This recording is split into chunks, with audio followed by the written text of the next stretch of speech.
Rabbi Isai, welcome back to Yerushalmi Pesachim.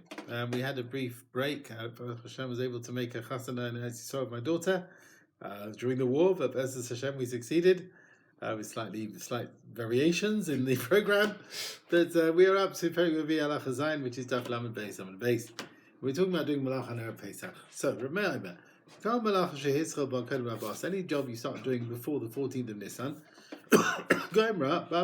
you can finish it on the 14th in the morning, even if it's not the custom to do work.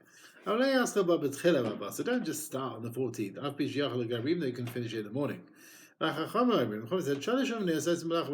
Three types of tradesmen can do work on Erev Pesach morning, and even if they didn't start before, and even in a place where they don't have a custom to do work. Now, who are the three types of tradesmen? Hachayatim, the tailors, Masaparim, and the barbers, Vahakopesin, and the launderers. Rabbi Yehuda, he said, also the ones who make the shoes. Any job you started before the 14th, go and Rabbi you can finish on the 14th.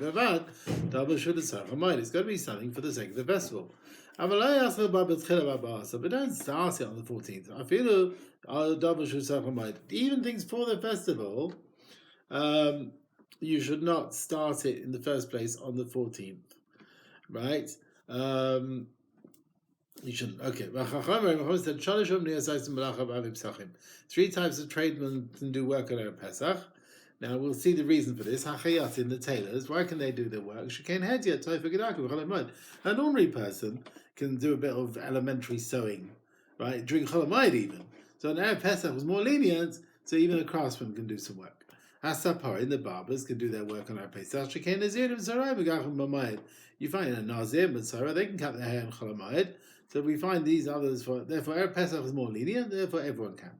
HaKovesin, those who are washing clothes, can do their job. People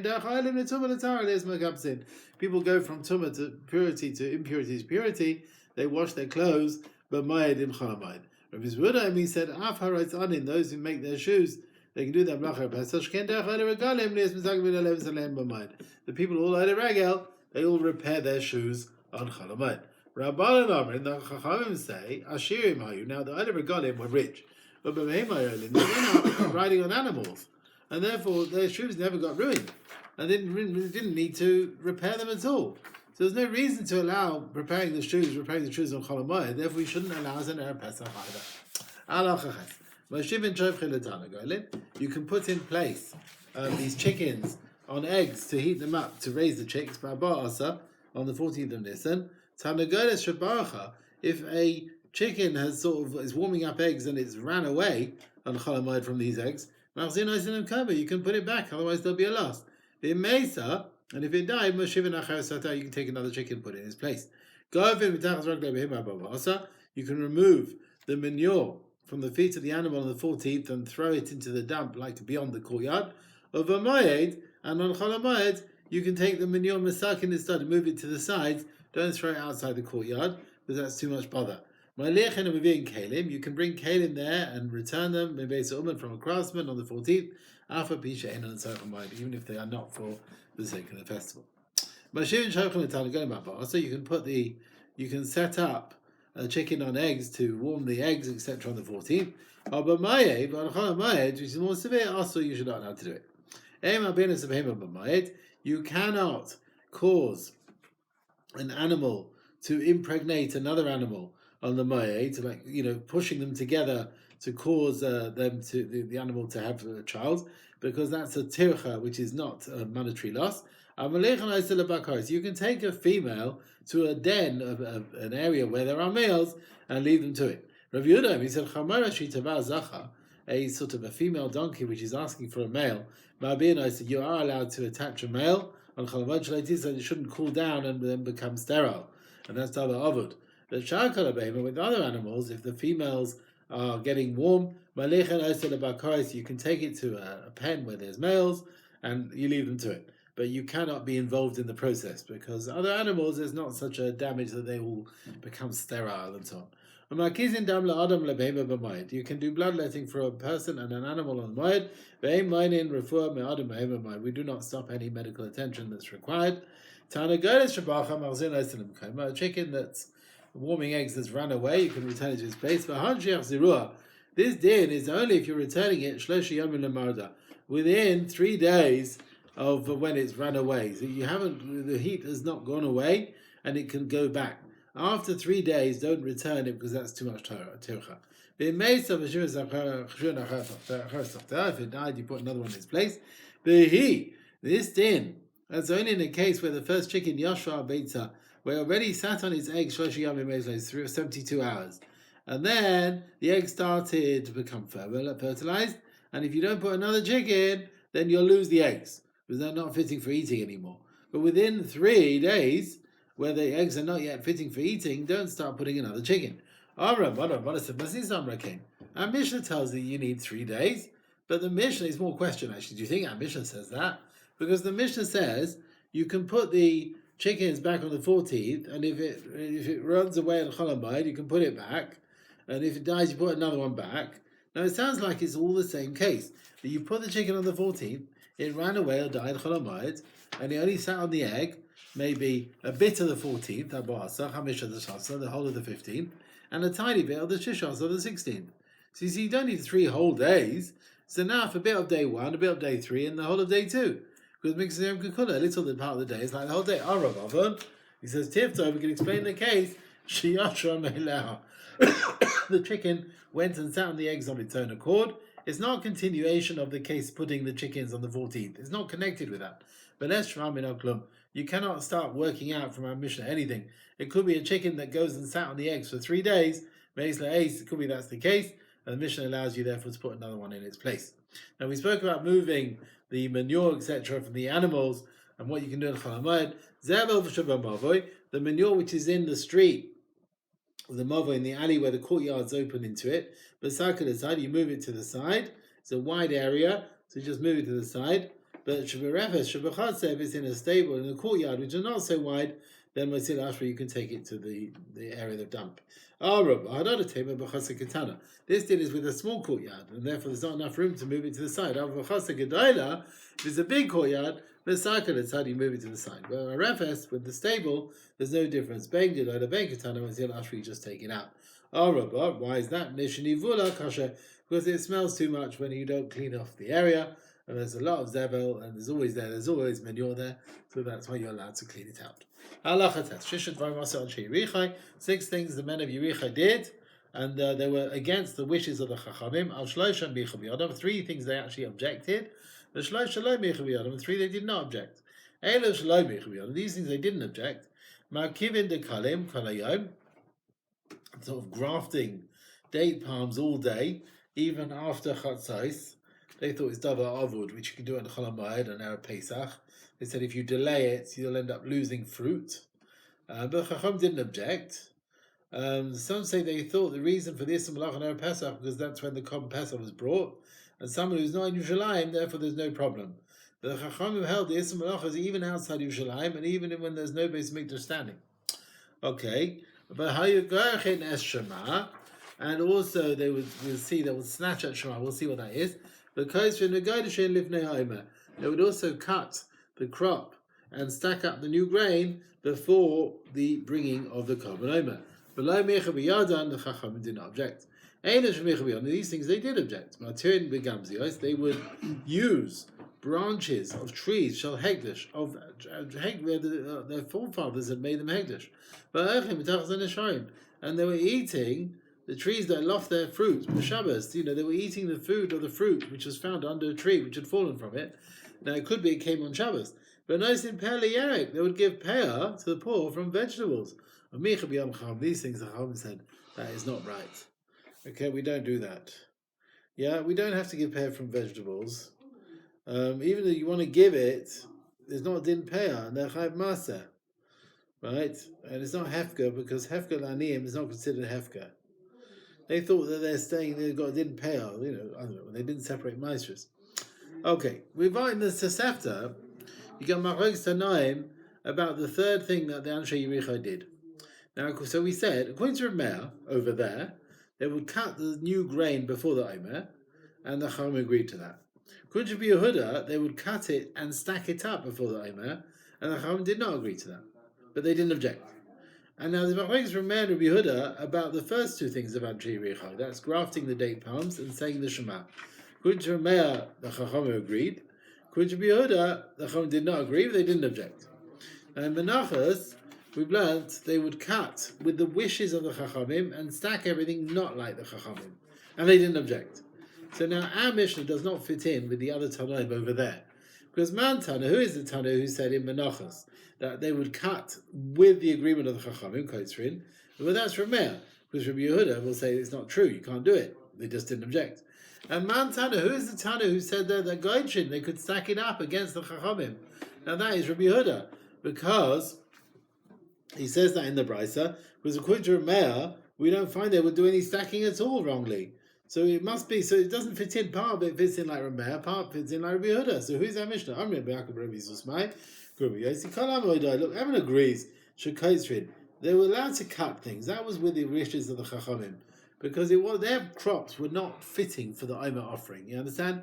And now which it says in the Tosefta, they would cut and stack everything, not like the Chachamim, it means the stacking was not like the Chachamim. No, we're not worried about the cutting. It was the preparation for stacking. Everyone agrees that the stacking is forbidden because you may come and eat from the grain while you're stacking it. So the Mishnah Menachos could be according to Meir or Rabbi Yehuda, right?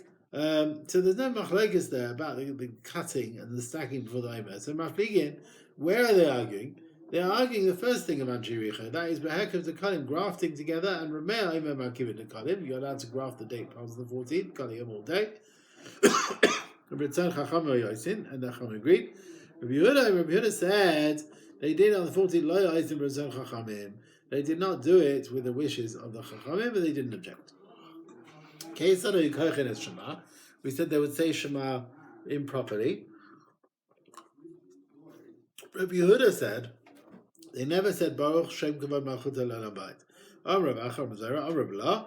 He says what it means Shema Yisrael Hashem Elokeinu Hashem Echad. They would not stop in that passage between teva and teva properly. They wouldn't stop the words properly. Sounds like they would put the words together without stopping in the right places. Divrei Reb Meir. That is the view of Reb Meir. So there's Shema Yisrael, Hashem Elokeinu, Hashem Echad. They wouldn't stop in the right places. Rabbi Yehuda said, of course they stopped in the right places. And Baruch Shem Kavod Malchut Olam Bayit. They wouldn't say Baruch Shem Kavod Malchut Olam Bayit. Incidentally, I don't know if you see, in any Sephardi Siddur, it's always Baruch, comma, Shem Kavod Malchut, comma, L'Olam Bayit. Most Ashkenaz Siddurim, you won't find a comma where the commas are in that phrase. There was a tshuva, one of the tshuvas, I can't remember who, he wrote a tshuva about it, he held, there may be different opinions, I'll be honest, but he held the way to say it is Baruch, comma, Shem Kavod Malchut, L'Olam Bayit. And when he found a chazan who didn't say it like that, he would hit him. So there we are. Now, according to this, the karachet means they would say the pasuk Shema Yisrael with Ve'ahavta, and they would not say Baruch Shem Kavod Malchut Olam Bayit. Rav Yossi Amar, he said Rav Zahir, Rav Nirullah, he said they would say Shema Yisrael, and they would say afterwards Baruch Shem Kavod Malchut Ella Shalai Hayim Masikin. They would not make a gap between Echad in the end of the first pasuk and Baruch of the next bit. Divrei Meir. Rabbi Yehuda would have said Masikin Hayim. Of course they made a gap. And Shalai Hayim Baruch Shem Kavod Malchut Olam Bayit. They would not say Baruch Shem Kavod Olam Bayit at all.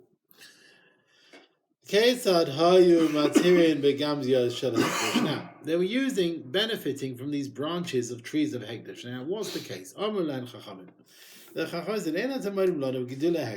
said, you can't get benefit from things that grow of Hekdesh. So how can you get benefit from the branches? They said, our fathers, when we made these trees holy, there was only that made the stumps holy. Because there were people taking things by force. Come and take it by force. So to guard the trees, they made them holy so the people of might will not come and take the wood which belongs to Hekdesh. But they had no intention on these branches. Therefore, there was no problem getting benefit on the branches. Now, what did the Chachamim think to this? They held, although their fathers of Anshei Yericho never said clearly they're making Hekdesh also the branches, but Peiros, Hekdesh are surely the trees themselves, and the fruit, which is the branches, is all Hekdesh. The says, I feel it to you're going to tell me Peiros Hekdesh. Yes, it's all very well the trees. Peiros lo Hekdesh, but not the fruit. So I understand they weren't sure about it. If a person makes Hekdesh a field, What is your intention? Can you leave for yourself the growth that will grow later on? Or do we say they're growing from hekdesh? They've got a din of hekdesh on them. You can't leave them apart. So you're going to say hekdesh is on the growths as well. So it could be according to Chachamim, the people of the fathers of Anshiricha didn't make hekdesh the growths, but they still forbade it b'hana because it's got a din hekdesh on it. So let's see now. Nishmeina min hada. So how do we work out the answer then about these growths? Nishmeina min hada. We learn from the following. Mishanaidu. If a person makes his vineyard holy, and after he knows the oilelis, now you see these little cluster grapes, yeah, that they don't form properly, yeah, the oilelis, they don't form properly, and usually they're gifts to the poor, right? So now you need to leave them for the poor. So if you make your field hekdesh, once you already see these oilelis, then oilelis lanim, they go to the poor, even though they're going to still grow in the hekdesh field, because the one when you made it hekdesh, you're going to leave these for the poor, right? There shouldn't be a din hekdesh on them. Shadingma says, well, that's all very well. So what do you see? That you can make something hekdesh, you can leave out these growths, because that's what they're doing. Gemara says, Shani, no, it's different. You can't make hekdesh something that's not yours. So growths of these oilers go to the poor. It's not because the owner leaves them for the poor, because before hekdesh came along, the poor had a right in them. And the owners therefore can't remove that right by making a hekdesh. Mayat, if that's the case, that the aniyim have a right in the grapes, and you cannot take that away, then I feel low no to oilos. You've not yet clearly seen these little cluster grapes. Your oilos, they should go to the poor. But we learned, if you make your vineyard holy before you find out about these grapes, then they don't go to the poor. So Gemara as the Shani here is different. The case of a magdish, make a hekdesh before you know about the grapes, because in this case, he says the case where you need to have the schus for the poor when you find out about these grapes. Kerem lehekdesh. And by that time, I'm afraid it already belongs to hekdesh, and it's possible from giving anything to the poor. We bring a brisa where you see a kerem, a vineyard of hekdesh is possible for oilers. We've learned on a kerem lehekdesh, a person who gives a plants a vineyard for hekdesh, pots min aperet, min ha'olam, min ha'ravoim, min ha'oilers. You don't have to give all these matzos to the levim, the chaya b'shvius, and you do have to keep the laws of shvius. Now, so a kerem of hekdesh, you have to keep shvius. What's the source for this? From Zohar B'Shem Rabbi Yochanan, v'shav sahai Shabbos l'Hashem. The world shall rest. Afilu davar shu l'Hashem, even something which is holy to Hashem, Kedush shvius chalon. Love shvius is chalon. Now, how do we follow? There's Kedush. What happens if you've got hekdesh holiness and you've got shvius holiness?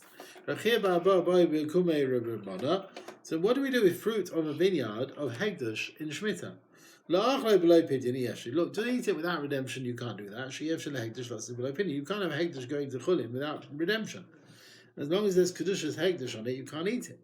Live daisa to redeem it with money and then eat it. You can't do that because then the money will get kedushas hekdesh and kedushas shvius. When you sell pairs shvius, the money takes on that value of shvius, that kedusha of shvius. Even though the fruit itself retains its shvius status. And therefore, because of a hekdesh in the money, you have to go and buy other kalim for the base of mikdash and something like that. But the kedusha shvius in the money stops them from buying kalim. It's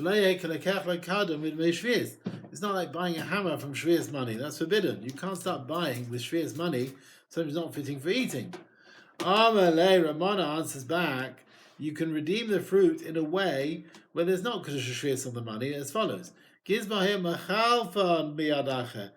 would change the fruit on the money of someone else, like a way of chilul. Yeah, chilul is like what's chilul? You're swapping something, you're redeeming something. It's not as a sale.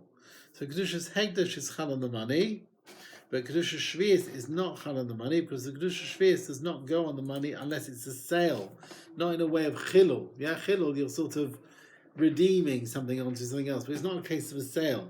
And that's why the Gizra can use this money to buy kelim for the sake of better kabais. Now, the Gemara said earlier on, the fruit that grew in Hagdash, on Shemitah, belongs to Hagdash, you have to redeem it. And then the question is, how do we do with the redeeming? Why do we not answer Kahidama like that when she said, Rabbi Yochanan, where there he paskened, Rabbi Yossi paskened. If you don't want someone to get benefit from your estate, and you make everything hefka, that person can't just take it for himself. Because hefka is like a matana. It doesn't leave you, according to him, until someone else acquires it. You hear that?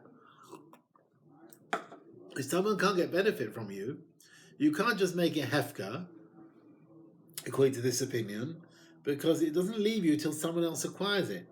So at the time when the person acquired the hefka, is like getting it straight from the person who gave it.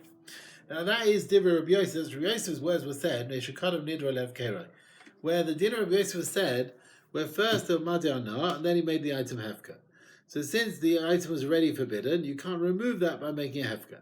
If you make a hefka before you make the neder, then the person can get benefit from it, even though it's not yet left to the person's reshus, because you didn't intend of the madeh to include in your neder what you've already made hefka. But now here, there's also, when you're magdish your vineyard, there's no kedushas hekdesh on the fruit of during shvius. Neshakadam hefkera lehekdeshai. The dinner of making the field hefka in shvius was given a long time before you made your vineyard holy. It's just like you don't want to include things in your neder, things which you're mafki already. So you never had intention to include in hekdesh fruit that you're going to grow during shvius, because they're hefka. So why did Abba ask how we have to make pidyon of hekdesh and shvius? Why didn't Ramona answer to him that this fruit is not hekdesh? It doesn't need redemption. So it's a very good question. We don't give an answer. Now the Gemara brought in Maseches Peah. Let's see here. Yeah, the Gemara brought in Maseches Peah the words of the Tanna Kama. If you make your vineyard holy after you find that there's these small grapes, they belong to the poor. And Ring Rabbi Yossi, who argues the poor have to give to Hekdesh the improvements that these tiny oilers, these cluster grapes, have improved while in the Rishus of Hekdesh. Our Rabbi Yochanan, Master Hai, there was a story. V'hayra and Rabbi Yossi, they passed me on Rabbi Yossi. Now, the Mishnah in Peah talks about forgetting a vine. Now, the Mishnah says there's different types of vine. There's Gefen Oris, right, which is like trellises and things. And even if you've gone past it and you forgot, you can still go back. If you can reach back and take from it. Then you've got Roiglios vines. These are on the ground. They've got Din Sheikha as soon as you go past them. Now the Gemara brings Machlokes Rabbi Yochanan and Rabbi Shia. When is the Din Sheikha on trees? According to Rabbi Yochanan, is Sheikha when you basically go past it. According to Rabbi Shia, they're not Sheikha until you go too far that you can't reach back. Now the Mishnah with these Oris vines fits in like Rabbi Shia, and the Mishnah with Roglios fits in like Rabbi Yochanan. So the Gemara now discusses, can we explain the Mishnah like these Oris like Rabbi Yochanan? Let's have a big Rabbi Yochanan. Surely our Mishnah with the Oris argues Rabbi Yochanan. Rabbi Yochanan Amar, he said, you're gathering grapes, Kivin Sha'ava Alav, the person's passed by the tree, Shachai forgot it, Arehu Shikha. It's Shikha, whereas the Mishnah says, you're gathering the vines of Oris, it's not Shikha if you can stretch back and take it. And we're saying once you've gone past it, it's too late. So the Gemara answers, Shani Hiba Oris. The Oris is different. Shadaka Levachi, you'll always look at them and check them, even after you've gone past. There's not Shikha unless you go so far where you reach your hand, that's it, you can't take any. The other thing was, says, what about Rabbi Shia? Could that fit in with the Mishnah of Roglios? I feel that Rabbi Shia less big. It's not arguing Rabbi Shia as well. So Rabbi Yeshua Amar, he said, Remus, I used to say him Rabbi Chia, I used to check the olives. Rabbi Chia the great Marvel, he says, because I shot any olive tree that you can still bend your arm and take from its fruit, Eina Shikha, is not Shikha, even if you finished and you've turned to another tree. So this din is from the Mishnah, as far as one saying, this Mishnah, this din, doesn't seem to say the same with our Mishnah as Roglios, where they become shikha, just pass by. We're saying no. If you just pass by, you can still stretch it. That's okay, right? The other one says shani. Well, actually, the case of Mishnah is different. Shikar Roglios, all these vines on the ground are like they're like a row in their own right. You hear that? They're very long. Each one is a row in its own right. Rashi agrees when you've left a row. Right, even though you can still reach the other one, but if you've left a row, then you can't start turning back for that. You rent out a property and you need the money. So what happens now? You need the money. I want to sell. Yeah, get out. Now, can you get out? Can you get rid of a renter in the middle of a rental period? So Rav Imi said, wait a minute, you can't expect the landlord to die out of hunger. And therefore, it's like he's made a stipulation that if he needs money, he can just end the tenancy. Reb Zohar, Reb La, they both said, he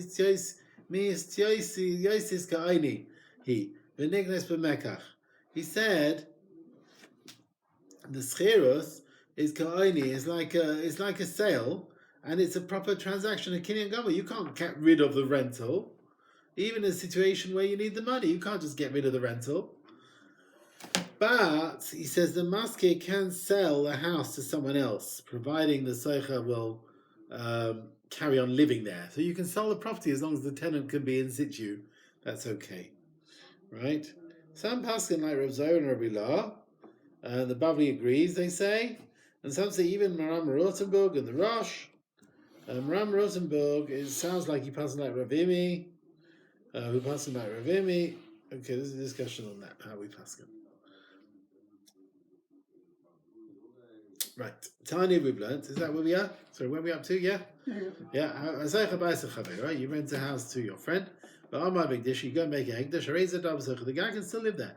But he pays the rent to hegdish. Amos, like when is that? Bisman shloi, higdim loi, schori, never paid the rent in front. Bisman higdim loi, scharai, if you paid the rent in front before the house became early, he can live there for nothing. Basically, the Seicha has paid the rental to the maskir, so the Seicha, the tenant, acquires the house for a period of time. And the landlord can't now make a hegdish for the period of the tenancy. There was armies with Tziporin, and their children of the people of Tziporin were like pledges for their debts. When the army came to leave Tziporin, Apik Ramana Cruz, Ramana let out a cry. He said, all the people of Tzipori that their houses are hired or loaned out to others can remove the tenants and sell the house. Kahid Ravimi, like the dinner Ravimi, and when the Balabais needs the money, he can remove a tenant from the house and sell it. And here as well, the Anshi Tzipori really need the money so they could redeem their children. And Ramana said, not that I really hold like the view of Ravimi. Ele says, I'm lenient. A special team to rely on the opinion begins in Pariah because of the people of Tziporin. We don't want their children should be like in captivity forever. Now, what about the people of Yericho that the Chachamim did object? They would eat the fruit that was under the leaves that dropped their fruit there. What are we talking about? If it's Erev Yom Tov, they fall. Of course you can eat the fruit. No problem, Muksa. If they fell on Yom Tov, then of course Divrei Kol also, everyone knows it's forbidden. We don't know when they fell. So the people of Yericho thought, well, Muksa is rabbinical, we can be makel if we have a doubt. But the Chachamim wasn't so sure. But since you can eat the fruit beheta after Yom Tov, why should you eat it now? But nice in Perle Yerek, they gave pear from vegetables. They wouldn't give pear from all types of vegetables. Only the ones that would last a long time, and vegetables don't really last a long time. There are some vegetables that last a long time through pickling, but most of them have got no chiyuv pear at all, because they're not gathered in one go. And the chiyuv pear is only things that are gathered in one go. Either they would give pear min alefes min hakavlotis, the turnips, which are the single vegetables where you pickle them, shlikitasam ka'achas, they are gathered in one go. Rabbi Yosef, who said avlach ruv, also sort of the cabbage, they would give pear, is considered gathered in one go, and it also lasts through pickling. Maaseh bring a story. The Ben Mevi Yain, Shanasim Benai. Now this is Ben Mevi Yain. That was the name of this guy's name actually.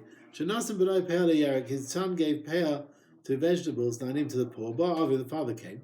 And Masa'imtina Pesach Hagina. He's standing there at the entrance to the garden and the vegetables. And he says, "We'll put down what you have." And they listened to him. And he gave them the peah they gathered from Kiflein. Double more sorry and all meisid already. It wasn't that he was miserly of what his son had given. And he was worried about the Chacham. He said you should not give pear from vegetables. Chazman, Zachan Rabban and Nidva. One day the Chacham required an adava for helping the Chachamim. Shalchon, they needed donations. Shalchon Rabbi Kiva Lachamim Rabban, they sent Rabbi Kiva and one of the Chachamim with him. They came to the house of this one who Ben maybe Yain. They came to his house, his house, and they wanted to go. V'shaman kalei Titania. Then they hear from afar the sound of a child. Amalei, and he says to the father, "Man is malach yavadin. So what food should we buy for today?" Amalei says, "Truch simain. Get yesterday's stuff, the endives, whatever, which are cheap." And he said, "Lam yavadin. Yeah, don't even get today's produce. Min de esmal do commission dolil. Get yesterday's stuff. It's more cheaper." So when they hear this from outside the door, that he's so into cheap products, therefore he's probably a miser. So they didn't bother knocking on. Shavkin they went away. Min dizvain kalama. After all the people, Shavkin Leibazullah, so they left him, they went together from everyone else. Min Dizvain Kal Amar, after they went to the people, they come back to him. They say, "Oh, you give us something." And he says, "Lamala," says, "Why didn't you come when you normally come?" They said, "Kvarasina, we came. The shaman colored the talia. We heard the child say, 'What should we buy today?' And you told him, 'Turch yesterday's stuff.' The yesterday stuff, which is bad quality, get that, it's cheap." So we thought, you obviously got no money to help us. He said to them, "Look, well, between me and my child, but you didn't between me and my creator. Alpha became, although you came now at the end, Islam Bamrele, go tell my wife, she'll give you a measure of dinner. No, they came and told her what the husband had said. Amrele said, now what was it, a heat measure or a level measure? They said, Stam Amalan. Just this stuff, he didn't explain. Amrele says, I know you have a lachan gedil. He says, you know what? I'll give you a heat measure. And if he says he wanted a lower level, how can we lie? Then we'll follow his words. It's the other way around. In Amagidil, if he says give it a heat vessel, heat way, then we've done that. If not, any extra will come from my kasuvah, she says. I'll finance it. When the husband heard how righteous she was, and she's prepared to give up a bit of her kasuvah for tzedakah, kafa la es kasuvasa, he doubled her kasuvah. This story I said in my father's shloshim. He would give money for other things, but for his own clothes, he would go to the charity shop for his own clothes. So there we are. This is the story I said over. Okay, so the next few prokim, now we're talking about the Kol Pesach, yeah? So every day, there would be makriv in the base of Mikdash, 2 korbanos tamid. One in the morning, one ben arbayim, and then they would bring various other korbanos. Individuals would bring korbanos tzibur, and the korbanos were all between the 2 korban tamids, one in the morning, one at the end of the day, and all the other korbanos were in between. However, Kol Pesach was always brought after the tamid of the afternoon. Right? So you need to give time for the Kol Pesach. So on Erev Pesach, the tamid was brought earlier in the afternoon, and we brought the Kol Pesach afterwards. So tamid ishcha b'shmeina al-mechsa. The korban tamid of the afternoon was slaughtered at 8.5 hours. The karev, and it was brought b'teisha mechsa at 9.5. Erev Pesachim, and Erev Pesachim, they needed to bring the korbanos because of Kol Pesach coming later. Therefore, the tamid was nishchat b'sheva mechsa, 7.5 slaughtered. The karev and brought at shmeina mechsa 8.5. Bein b'chol, bein b'shas, whatever day of the week. Chal Erev Pesachim lias Erev Shabbos. If Erev Pesach is Erev Shabbos, you need to make it earlier. They need to slaughter the Kol Pesach. They need to roast it before Yom Tov as well. So then nishchat b'sheish mechsa, the tamid is slaughtered at 6.5. The karev b'shem mechsa is offered at 7.5. But Pesach achram and Kol Pesach afterwards. Tamid nishchat, the tamid was nishchat etc. at 8.5 and offered at 9.5. Often means go on the mizbeach at 9.5. What's the source for this? Because if it says this is what you shall do on the mizbeach too for the tamid. It says if it just maybe you do 2 in the morning, 2 in the afternoon. Tamid says there's only 1 in the morning and the second one in the afternoon. So the tamid is 1 in the morning, 1 in the afternoon. You don't bring both at the same time. I might think maybe 1 at sunrise and ben 1 with sunset. Tamid says ben arbaim. Nema Khan, it says with the tamid ben arbaim, between the Arabs. The Nema alam ben arbaim, you find it with Kol Pesach. Ma ben arbaim shenem alam. Now with Kol Pesach it means b'sheish hazaman at 6 hours in the afternoon. Ben arbaim shenem Khan. So also with the tamid it means sheish hazaman 6 hours onwards in the afternoon. Now why do you want to tell me ben arbaim means b'sheish hazaman 6 hours in the afternoon? It's not clear proof.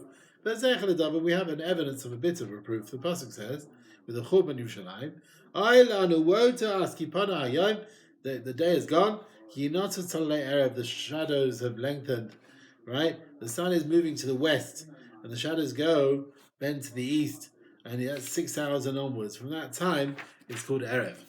Now, as far as the Kom Pesach, you find an expression of Erev, Tizbach is Pesach Ba'arev, and we say Ma'erev Shneim Alon, just like it says in this pasuk with Yirmiyahu. It means B'Sheish Shas Malon from 6 hours and onwards. Of Erev Shneim Alon, so also the Kom Pesach, it means B'Sheish Shas Malon 6 hours and onwards. Now, if the time is 6 hours and onwards, they Kashim B'Sheish Shas Malon. So bring it after 6 hours. Why do we say the Tamid is brought at 8.5? Yerushalmi ben Levi Amai said it says with the Tamid ben Abayim, it doesn't say Erev. Ben Abayim Kesad. So what is it saying? Mechalok ben Abayim. Divide the afternoon. You got 6 hours. Divide it in two. The 10 shtei shos mechsa lefanov, 2.5 hours before the slaughter. Shtei shos mechsa le'achov, 2.5 after the slaughter. The sha'ach has to 1 hour for its processing. And it says Tamid kav tisha shos mechsa. It comes out. The Tamid was brought on 9.5 hours. Rabbi said, Shavag Rav Shua ben Levi, it's Reisha.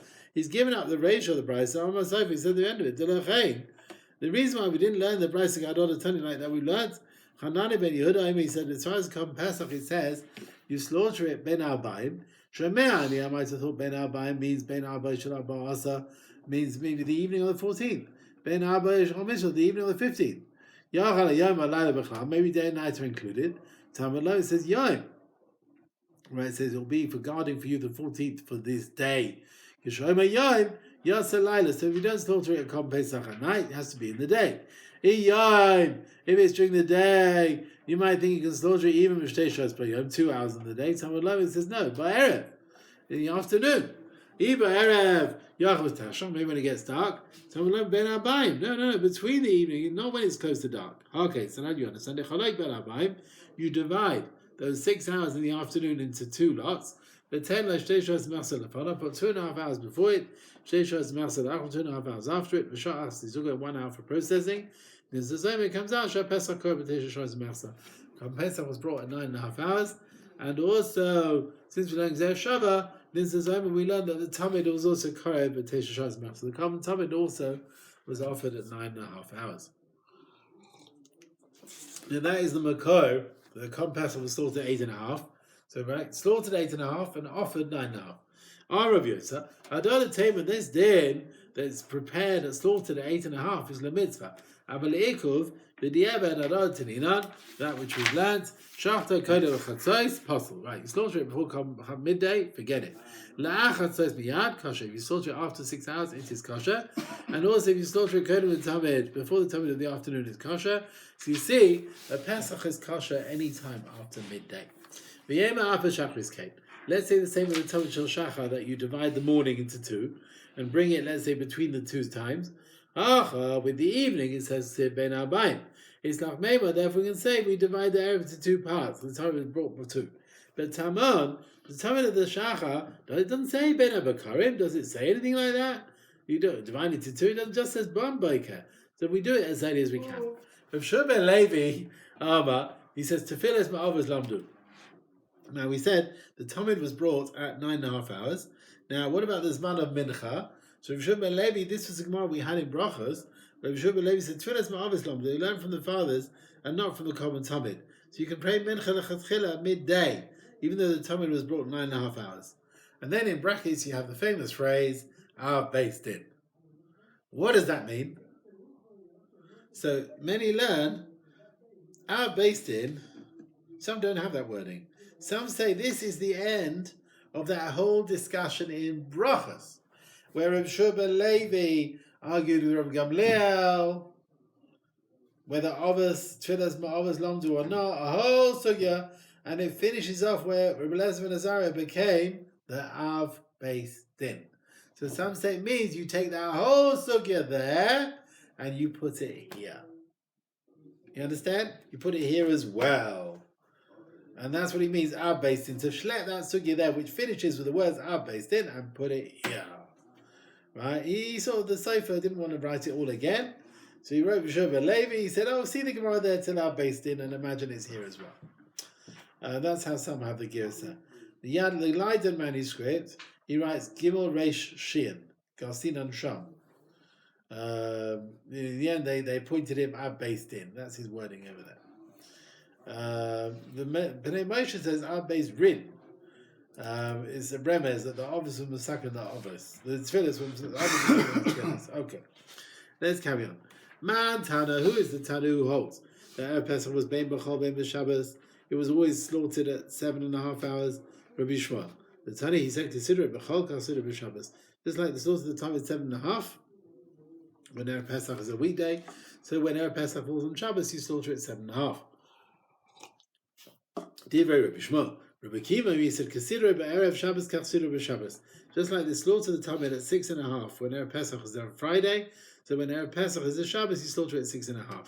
So the mission that Erev Pesach is whether it's a weekday or Shabbos, the Tamid is slaughtered at 7.5. That is like the view of Rabbi Shmuel. Rabbi Shmuel me'acha. Rabbi Shmuel delays the Tamid Shah an extra hour lepepule for the various questions that happen about it. Right, we come Pesach. Everyone else is 6.5. He's saying 7.5. Rabbi Kiva Magdim. Rabbi Kiva puts it earlier. Shah is an hour earlier.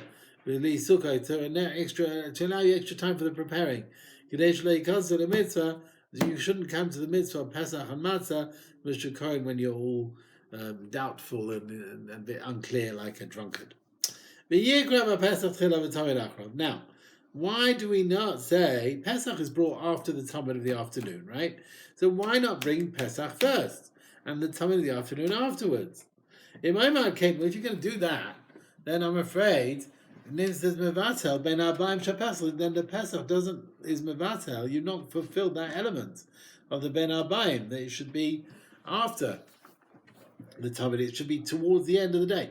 In mekayim ben arbaim shapesach. But wait a minute, if you're going to put that ben arbaim, then learning some mevatel ben arbaim shapesach, then the Talmud is not the last thing of the day. Talmud also says ben arbaim. Why do you want Pesach to be the last thing and not the Talmud? So he says, look, Talmud. As far as Ben Abayim Shel Tamid, well, usually the Tamid is the last thing of the day. So Meval Le'achshav, okay, you don't do it now, Erev Pesach, but Mekayim Lachzman, you do it every other day of the year. Whereas Pesach, if you don't do the Pesach last now, you never will. In Meval Le'achshav, when are you going to keep it?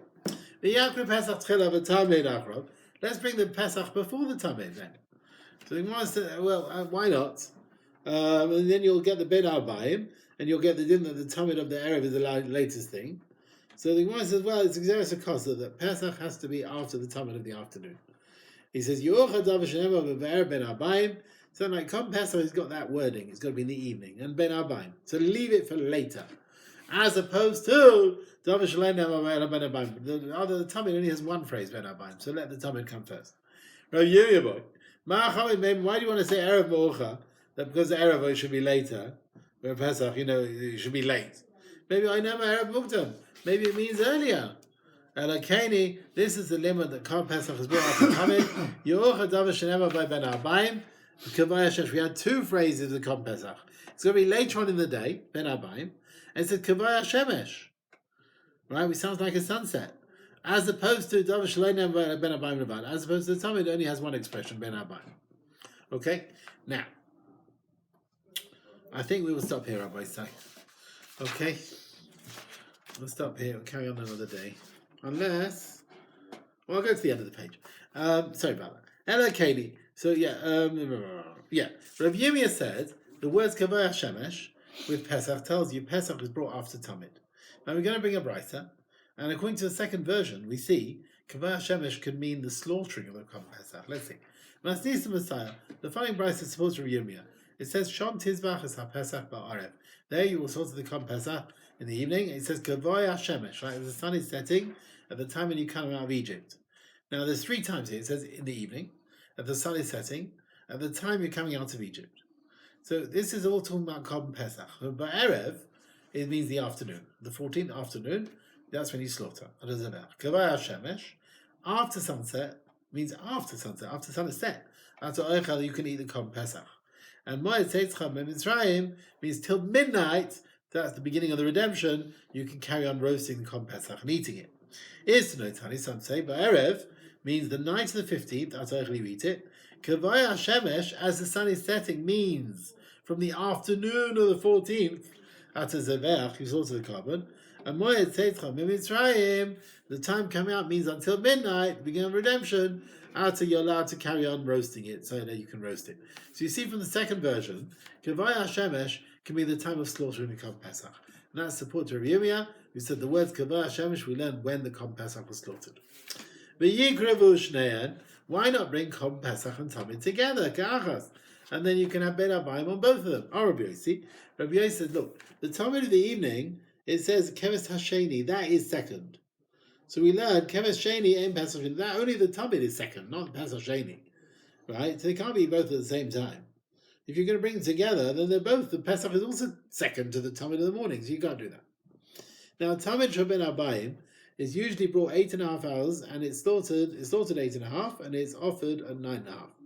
When it's a weekday or Shabbos, the Tamid is 7.5 hours, and it's brought on 8.5. And when it's Erev Pesach, is Erev Shabbos, it's slaughtered at 6.5, and it's brought at 7.5. Now we're going to bring another opinion. So Rabbi Yossi said, every day Tamid Nishra b'Kever Sheshem Machsa, it's slaughtered at 6.5, b'Koy b'Shem Machsa, every day, and it's offered at 7.5. What do you mean every day? Do you mean b'chol Erev Pesach or Pesach? Do you mean is that only on the Erev Pesach, which is a Friday, or do you mean every Erev Pesach is like that, even when it's a weekday? Now, according to Rav Nassan, every Erev Pesach, the Tamid is slaughtered 6.5. We want to put it as early as we can. Why do you have to do it so early? The reason of this is look, we got time for all the various groups that are going to come along. Right? So you want a bit of time for them.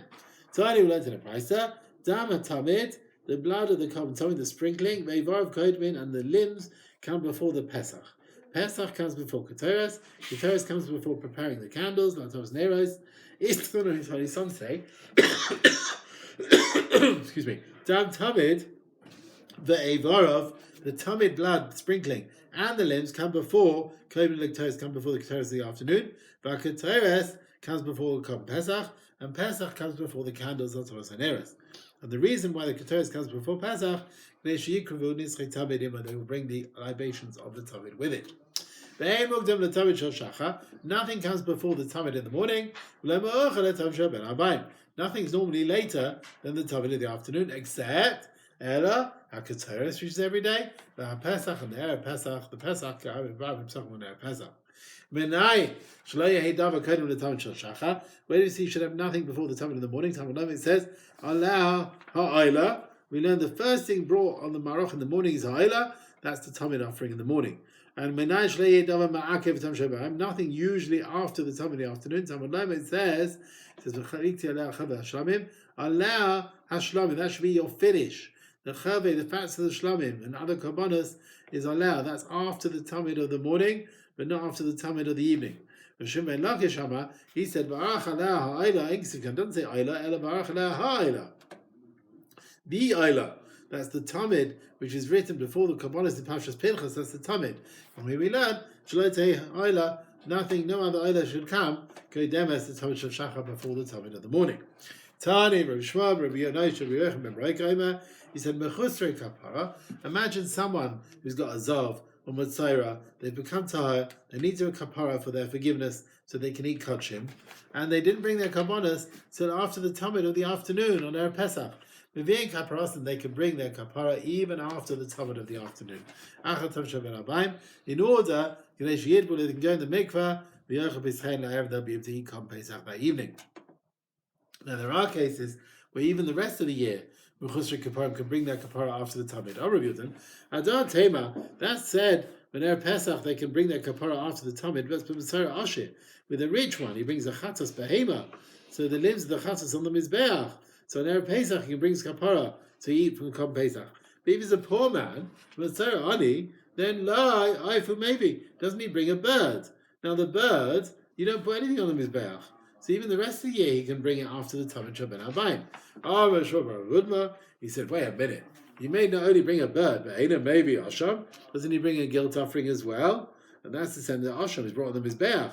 You can't bring that after the Tamid Shaben Abayim the rest of the year.